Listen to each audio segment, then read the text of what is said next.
अस्सलाम वालेकुम मोहतरम नाज़रीन व सामीन, डॉक्टर यास्मीन तारिक की तरफ से खुश आमदीद। आप देख रहे हैं knowledge Chirag encyclopedia of Quran पाक, चैप्टर नंबर 114, सूरत नास। सूरत नास कुरान पाक के 30वें पारे की 37वीं सूरत है और आखिरी सूरत है। बताइए अन्नास के लग़वी मानी क्या है? अन्नास के लग़वी मानी है लोग, बनी, नो, इंसान। बताइए सूरत नास किस लफ्ज़ से शुरू होती है? लफ्ज़ कुल से। सूरतुल काफिरून, सूरत इखलास और सूरत फलक भी लफ्ज़ कुल से शुरू होती है। क्या आप जानते हैं कि चारों कुल किन सूरतों के मजमूए को कहते हैं? सूरतुल काफिरून, सूरत इखलास, सूरत फलक और सूरत नास को। तरतीब नुज़ूल के लिहाज से सूरत नास कुरान पाक की 21वीं सूरत है। मौजूदा तरतीब बता दें, कुरान पाक की मौजूदा तरतीब में ये सूरत 114वें नंबर पर है। बताइए सूरत नास में लफ्ज़ नास कितनी मरतबा आया है? इस सूरत में लफ्ज़ नास 5 मरतबा इस्तेमाल हुआ है। सूरत नास में कुल 6 आयात हैं। तादाद रकूआत बता दें। इस सूरत में सिर्फ़ एक रकू है, इसमें कोई आयत सद्दा नहीं है।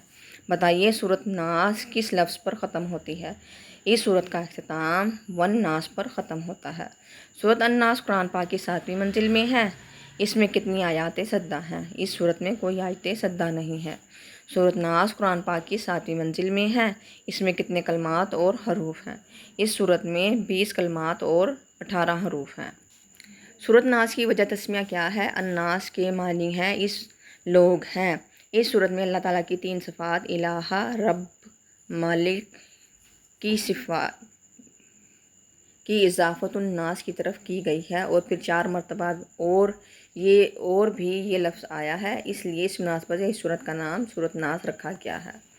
सूरत नास हज़रत सल्लल्लाहु अलैहि वसल्लम की मक्की ज़िंदगी के इब्तिदाई दौर में नाजिल हुई। इसकी शान नुज़ूल क्या है? ये सूरत सूरतुल फलक के साथ ही नाजिल हुई।